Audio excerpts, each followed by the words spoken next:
Hello everyone, how are you? I hope you all will be very fine. Students, today I am going to teach you about science chapter 3rd, class 8th. Okay, the chapter name is air. In the last class we discussed about chemical properties of oxygen, uses of oxygen, uses of nitrogen. Okay, so today's topic is some main causes of pollution are as follows. Okay, यहाँ पे हमें air pollution के main reasons के बारे में study करनी है. Okay, so please open page number 24. Put on finger your book. Vehicles. First reason is vehicles. Uses of vehicles has increased day by day. जैसा कि आप सभी को पता है कि व्हीकल्स का uses day by day increase होता जा रहा है. Okay, car, buses, trucks, auto rickshaw run on petrol और डीजल. जितने भी व्हीकल्स हैं जैसे like cars, buses, trucks, auto rickshaw, ये किससे रन किए जाते हैं? पेट्रोल और डीजल से. हमें जितने भी व्हीकल्स हैं उन्हें रन करने के लिए किसकी नीड्स होती है? पेट्रोल और डीजल की. Which are fuels obtain from biological reaction. और हम इन फ्यूल को बायोलॉजिकल रिएक्शन के थ्रू ऑब्टेन करते हैं. Okay, because of the burning this fuels और mostly due to incomplete combustion of this fuels. अब देखिए, जो ये फ्यूल्स हैं उनका क्या हो जाता है, कभी कभी जो इनका कम्बशन होता है, कम्बशन मीन्स जलने का जो प्रोसेस है वो इनकम्प्लीट हो जाता है. तो इसमें क्या होते हैं, large amount of carbon monoxide, oxides of nitrogen lead liberated into atmosphere. तो कार्बन मोनोऑक्साइड, नाइट्रोजन के जो ऑक्साइड हैं और जो लेड्स होते हैं वो निकलते हैं इनसे, है ना. यदि बर्निंग की क्रिया, जो फ्यूल्स है उसकी बर्निंग की क्रिया इनकम्प्लीट है तो इसमें से कौन कौन सी गैसें निकलती हैं? कार्बन मोनोऑक्साइड, नाइट्रोजन के ऑक्साइड और लेड इसमें से निकलते हैं.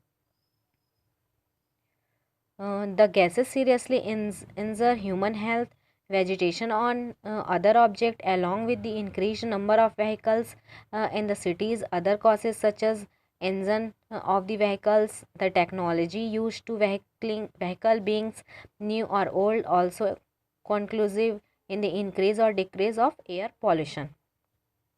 तो ये जो अभी मैंने जो ये कार्बन मोनोऑक्साइड, नाइट्रोजन के ऑक्साइड्स के बारे में बताया, ये जो गैसें हैं ये बहुत ही ज़्यादा हार्मफुल होती हैं और ये वेजिटेशन पे, आई मीन जितने भी प्लांट्स हैं और जो अदर ऑब्जेक्ट्स हैं उस पर ये क्या करती हैं? हार्मफुल इफ़ेक्ट डालती हैं. ओके, तो ये सिटीज़ में देखिए आप व्हीकल्स के यूजेस ज़्यादा होते हैं जिसके कारण क्या होता है, जो अन्य व्हीकल्स हैं, जो अदर व्हीकल्स हैं वो भी क्या करते हैं, जो इंजन से चलने वाले व्हीकल्स हैं उनके कारण भी बहुत एयर पॉल्यूशन होता है. तो इसे हम देखेंगे, जो न्यू टेक्नोलॉजी है, कार, बसेस, ये सभी न्यू बने हैं और जो पहले यूज़ होते थे वो इंजन के थ्रू चलते थे. जिससे ये क्या हो रहा है, जो हमारी एयर है वो पॉल्यूटेड होती जा रही है, इंक्रीज़ हो रही है या फिर डिक्रीज़ हो रही है. तो इसी रीज़न से ये क्या करते हैं, पहले इंक्रीज़ या डिक्रीज़ होते हैं. Second reason is industrialisation. जितने भी जो बड़े बड़े इंडस्ट्रीज़ हैं उनके कारण भी क्या होते जा रहा है, एयर पॉल्यूटेड होते जा रहा है. The polluted solid particles coming out the steel industries, cement factory, fertilizer industry have harmful effect not only on human health but also on living beings, vegetation and buildings. अब देखिए, जो polluted solid particles हैं वो steel industry से आते हैं, cement factory से आते हैं, फर्टिलाइज़र इंडस्ट्री से आते हैं, जो बहुत ही ज़्यादा हार्मफुल इफ़ेक्ट डालते हैं. इनका हार्मफुल इफ़ेक्ट ह्यूमन हेल्थ पर ही नहीं बल्कि और भी अदर लिविंग बींग्स पे, वेजिटेशन पे और बिल्डिंग्स पे पड़ता है. Okay, with the increase of population and expanding industries the needed for more energy has increased. अब देखिए, बढ़ती हुई पॉपुलेशन के कारण उद्योग भी क्या होते जा रहे हैं, बढ़ते जा रहे हैं. ओके, जैसे जैसे पॉपुलेशन बढ़ता जा रहा है उसके साथ इंडस्ट्रीज़ भी बढ़ती जा रही है और हमें एनर्जी की भी ज़रूरत बहुत ज़्यादा होती है. एनर्जी मीन्स हो गया यहाँ पे ऊर्जा, आई मीन जैसे कि सोलर एनर्जी, इन सभी एनर्जी की हमें ज़रूरत होती है। कोल एनर्जी, ओके, ये क्या है, ये एनर्जी है। For this many bigs project have been started, इसी रीज़न से बहुत बड़े बड़े जो प्रोजेक्ट हैं उन्हें स्टार्ट किया गया है। The increase uses of coal in energy station has increased air pollution. अब देखिए जो कोल एनर्जी है, जो कोल का यूज़ होता है वो एनर्जी स्टेशंस पे यूज़ होता है, जिससे एयर पॉल्यूशन भी क्या होता है, इंक्रीज़ होता है। कोयले के यूज़ से एयर बहुत ज़्यादा पॉल्यूटेड होता है। Okay, along with this large amount of ash is also throw out this station. इसके अलावा यहाँ पे लार्ज अमाउंट पे क्या निकलता है, इन कोल से ऐश भी निकलता है। ऐश मीन्स राख निकलना। ओके, तो इन स्टेशन से ऐश भी निकलते हैं, which covers a large area of the ground. और ये क्या कर लेते हैं, ये जो ग्राउंड के लार्ज अमाउंट को कवर कर लेते हैं, उसे ढक लेते हैं। तो वहाँ का एरिया कैसा हो जाता है, ब्लैक ब्लैक। ओके, और यही डस्ट बन के क्या होने लगता है, उड़ने लगता है। Discuss other factor of air pollution in your class and note them in your copy. Okay, तो आपको एयर पॉल्यूशन के अदर फैक्टर्स के बारे में भी अपने क्लास में डिस्कस करना है और इन्हें अपनी कॉपी में लिखना है। ओके, तो आपको आपका ये होमवर्क है कि आप अदर फैक्टर्स कौन कौन से हैं जिससे एयर पॉल्यूशन पॉल्यूटेड होता है, इसे आप अपनी कॉपी में नोट्स बना के लिखेंगे। This is your homework.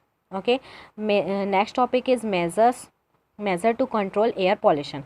हम एयर पॉल्यूशन से कैसे बच सकते हैं। ओके, एयर पॉल्यूशन को कैसे हम रोक सकते हैं। For decreasing the air pollution we must adopt pollution controlling methods as a. यहाँ पे देखिए, एयर पॉल्यूशन को कम करने के लिए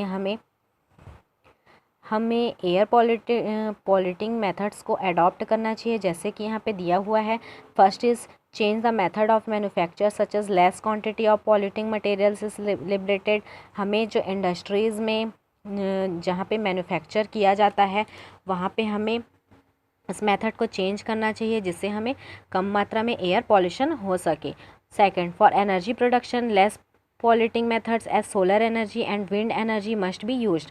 अब हमें एनर्जी के लिए ज़्यादातर किसे यूज़ करना चाहिए, सोलर एनर्जी या फिर विंड एनर्जी का यूज़, जिससे पॉल्यूशन कम होता है। Okay, third topic is check the vehicles of air pollution measures. हमें जो व्हीकल्स हैं, व्हीकल्स के लिए उसे प्रॉपर तरीके से एयर पॉल्यूशंस की चेकिंग करानी चाहिए, उसे मेज़र करते रहना चाहिए कि एयर पॉल्यूशन जैसे कम हो। Fourth point is burning of dry leaves, twigs of trees, paper and waste product must not be done in the open but disposed of in safe manner. जितने भी जो ड्राई लीव्स हैं और जो trees की जो टहनियाँ हैं, कागज़ के जो भी कचरे हैं, उन्हें हमें ओपन सरफेस पे नहीं जलाना चाहिए। इन्हें हमें सुरक्षित, इसको क्या करना चाहिए, सेफ मैनर से डाइपोज्ड करना चाहिए। ओके, इसे हमें डाइपोज कर देना चाहिए। Fifth point is plants more tree, they are lungs of nature. हमें ज़्यादातर क्या करना चाहिए, प्लांट्स लगाने चाहिए। ये क्या है, नेचुरल क्या है, ये नेचर के लंग्स हैं। ओके, जिससे हमें क्या होगा, जो हमारा जो एनवायरनमेंट है वो बहुत ही ज़्यादा क्लीन होगा। और क्लीन मीन्स बहुत ही ज़्यादा यहाँ पे ऑक्सीजन और हमें एयर की मात्रा मिलेगी, जिससे हमें नेचर सेफ रहेगा।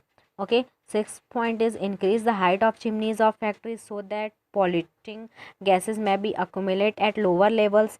फैक्ट्रीज़ की जो चिमनियाँ हैं उसे हमें ऊंची बनानी चाहिए, जिससे जो एयर है वो नीचे वाले इलाकों पे नहीं आ पाएगा, सीमित नहीं हो पाएगा। वो उसकी चिमनियाँ ऊंची बनाने से वो क्या हो जाएगा, हाइट से निकल जाएगा। Okay, seventh point is adopt habits which in cause in controlling pollution. हमें एयर पॉल्यूशन को कम करने वाले मेथड्स को अपनाना चाहिए।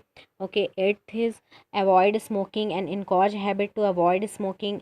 स्मोकिंग को हमें अवॉइड करना चाहिए, क्योंकि स्मोकिंग से भी क्या होता है, एयर पॉल्यूटेड होता है। अवॉइड और list decrease uses of cents, air fresheners, cosmetic sprays and such spray. हमें जो क्या बोलते हैं, जो सेंट्स होते हैं और जो एयर फ्रेशनर्स होते हैं, कॉस्मेटिक स्प्रे होते हैं, इसके यूज़ को अवॉइड करना चाहिए, जिससे एयर पॉल्यूशन नहीं होता है। Use petrol and diesel according to your needs. हमें जो पेट्रोल और डीजल के यूज़ हमें अपने नीड्स के अकॉर्डिंग ही करना चाहिए। ओके, तो यहाँ पे 10 पॉइंट दिए गए हैं जिससे आप एयर पॉल्यूशन को कम कर सकते हैं, आई मीन कंट्रोल कर सकते हैं। ओके, तो आप इसे लर्न करेंगे कि हम कैसे एयर पॉल्यूशन को कंट्रोल कर सकते हैं। Okay, the next topic is smoke. All one open the page number 25। Smoke, smoke means धुआं। Natural sources of air pollutions और volcanic eruptions, forest fire, etc. Okay, तो जित नेचुरल सोर्सेज हैं air pollution के जिनके थ्रू एयर पॉल्यूटेड होता है वो हैं वॉल्केनिक इरप्शंस, आई मीन ज्वालामुखी के इरुप्ट होने से, एंड फॉरेस्ट फायर्स के कारण भी एयर पॉल्यूटेड होता है। जैसे ही फॉरेस्ट में फायर लग जाती है तो उसमें से निकलने वाले स्मोक से हमारा जो इन्वायरमेंट है, जो एयर है, वो पॉल्यूटेड होता है। Okay, on the other hand smoke from the factories, thermal power stations, automobiles exhausts and burning woods are sources of pollutants produce due to human activities. अब देखिए, जो और दूसरी तरफ आप देखेंगे जो फैक्ट्रीज़ है, थर्मल पावर स्टेशंस हैं, ऑटोमोबाइल्स हैं, और वुड के बर्न होने से भी क्या होता है, एयर पॉल्यूटेड होता है। ओके, क्योंकि इन सभी से क्या निकलता है, स्मोक निकलता है। तो ये सभी क्या है, पॉल्यूटेंट्स हैं, और ये सब ह्यूमन एक्टिविटी के थ्रू ही हमारा जो एयर है वो पॉल्यूटेड होता है। I mean burning of would, ये भी ह्यूमन एक्टिविटीज़ है। ऑटोमोबाइल्स एग्जॉस्ट्स, फैक्ट्रीज़, इन सभी से निकलने वाले स्मोक से भी एयर पॉल्यूटेड होता है। Okay, growing number of vehicles are continuously increasing the amount of pollutants like carbon monoxide, carbon dioxide, okay, carbon dioxide, nitrogen oxide and smoke in the atmosphere। अब देखिए, व्हीकल्स के continuously use से उसके क्या होता है, उसमें से बहुत सारे पॉल्यूटेंट्स गैसें निकलती हैं, just like carbon monoxide, carbon dioxide, nitrogen oxide and smoke in the atmosphere. और ये गैसें कहाँ जाती हैं, एटमॉस्फेयर पे, जिससे हमारा जो एयर है वो पॉल्यूटेड होता है। क्योंकि जो व्हीकल्स का यूज़ है आजकल कॉन्टीन्यूसली इंक्रीज होता जा रहा है। Okay, during winter the oxides of nitrogen present in the smoke mix with air pollutants fog to form a thick layers which is known as smoke. और विंटर्स के समय जो नाइट्रोजन के ऑक्साइड होते हैं वो स्मोक में मिक्स होके एयर को पॉल्यूट करते हैं। ओके, वहाँ पे थिक लेयर जम जाती है, जिसे हम क्या बोलते हैं, smoke, which can causes respiratory disease such as asthma, cough, etc. अब देखिए, इससे क्या होता है, स्मोक के लेयर जमने से रेस्पिरेटरी डिसीज होती हैं, जैसे कि अस्थमा और कफ। Okay, the next topic is greenhouse effect. Usually, Earth absorbs the sun rays falling on it, acquires the needed heat energy. ज़्यादातर आप सामान्यतः जो अर्थ होती है वो अपने ऊपर पड़ने वाले सन रेज को क्या करती है, एब्जॉर्ब करती है। और एब्जॉर्ब करने से क्या होता है, उसे एनर्जी मिलती है। ओके, तो जो अर्थ है वो सन रेज जो उस पर पड़ रही है उसे वो एब्जॉर्ब करती है, और उसे जो एनर्जी की ज़रूरत होती है उसे वो कंप्लीट करती है। Out of this most of light is reflect back. और इनमें से जो अधिकांश लाइट होते हैं वो क्या करते हैं, फिर से उसे रिफ्लेक्ट कर देते हैं। Okay, in this reflect rays some infrared rays are also there. और इनमें से कुछ इंफ्रारेड रेज भी होती हैं। Some gases of atmosphere absorb this infrared raise.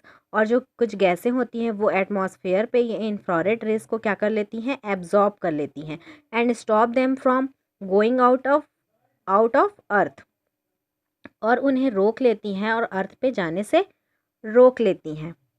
Okay, I mean उन्हें वो अर्थ से बाहर जाने नहीं देती, जिससे जो अर्थ सरफेस है वो क्या हो जाता है, बहुत ज़्यादा हीट हो जाता है। ये due to which the earth surface remains hot. इसी रीज़न से जो अर्थ सरफेस है वो बहुत ज़्यादा हीट हो जाता है, क्योंकि वो इन्हें इंफ्रारेड रेस को अर्थ से बाहर जाने नहीं देती। Carbon dioxide, carbon monoxide, methane, chlorofluorocarbon, ozone and some gases which absorb infrared race.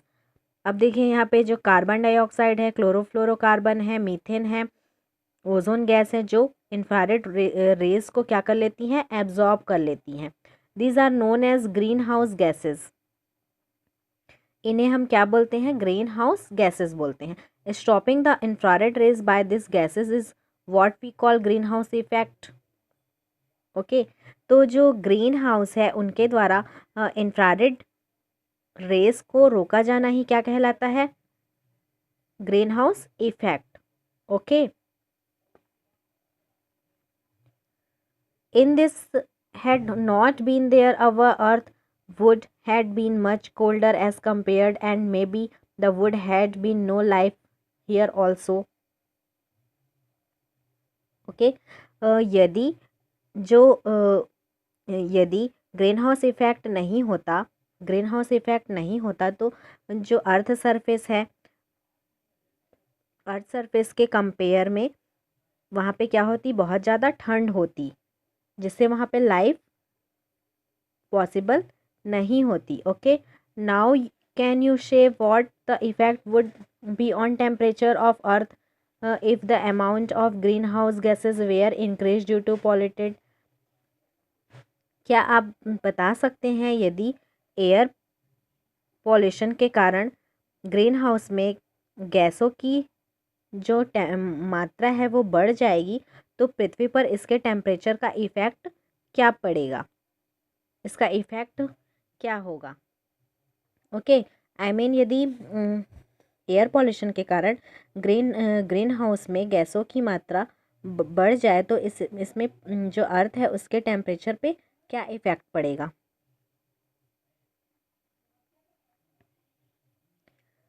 Next topic green house. In colder region plants are kept in glass house to keep them alive. आप देखेंगे जो colder reason होते हैं वहाँ पे plants को kept करने के लिए, मतलब उन्हें अलाइव करने के लिए क्या किया जाता है, कांच से बने हुए रूम पे या फिर ग्लास से बने हुए हाउस पे हम उसे रखते हैं। Okay, through the glass walls sunlight reaches the plant, but this glass wall stop the reflect infrared rays to go out, due to which the temperature inside remains high the and requires heat for the plants to live is attained. But जो यहाँ पे glass की जो walls होती है वो sun rays को क्या करती है, प्लांट्स तक पहुँचाती है। ओके, बट जो ग्लास की जो वॉल्स होती है वो अर्थ द्वारा रिफ्लेक्ट हो रहे रेस को बाहर जाने नहीं देती, जिससे उसमें अंदर का जो एनवायरनमेंट है वो क्या होता है, बहुत ज़्यादा गर्म रहता है। Okay, such room made of glass for the plants called green house. और ये जो ग्लास होता है वो इंफ्रारेड रेस को बाहर तो जाने नहीं देता, जिससे वहाँ का जो टेम्परेचर है वो बहुत ज़्यादा गर्म रहता है, और ये पौधों को लॉन्ग टाइम तक लाइव करने के लिए बहुत ही ज़्यादा ज़रूरी है, जिससे उन्हें क्या मिलती है, हीट एनर्जी मिलती है। ओके, तो प्लांट्स के लिए बनाए गए ये ग्लास को ही हम क्या बोलते हैं, ग्लास के हाउस को ही हम क्या बोलते हैं, greenhouse. Okay, clear all one, understand. So आज हमने एयर पॉल्यूशन के रीज़न के बारे में स्टडी की, और नेक्स्ट टॉपिक हमने पढ़ा measure to control air pollution. हम एयर पॉल्यूशन को कैसे कंट्रोल कर सकते हैं, और आज हमने पढ़ा स्मोक के बारे में, पढ़ा कि स्मोक से कैसे एयर पॉल्यूशन होता है। उसके बाद हमने ग्रीन हाउस इफ़ेक्ट के बारे में पढ़ा। तो ग्रीन हाउस इफ़ेक्ट क्या है आप सभी को अच्छे से समझ में आ गया होगा। ओके, ग्रीन हाउस इफ़ेक्ट के बारे में आप नोट्स बनाएंगे, इस and measure to control air pollution के बारे में आप नोट्स बनाएंगे, और जो भी रीज़न है एयर पॉल्यूशन के उसके बारे में भी आपको नोट्स बनाना है। ओके, तो नेक्स्ट डे हम एसिड रेन के बारे में स्टडी करेंगे, एटमॉस्फेरिक प्रेशर के बारे में स्टडी करेंगे, okay, and measurement of atmospheric pressures. तो आपका ये चैप्टर फिर कंप्लीट हो जाएगा, ओके। तो मैंने जितने भी होमवर्क दिए हैं उसे आप कंप्लीट करिए और अच्छे से स्टडी करिए, ओके। Thank you.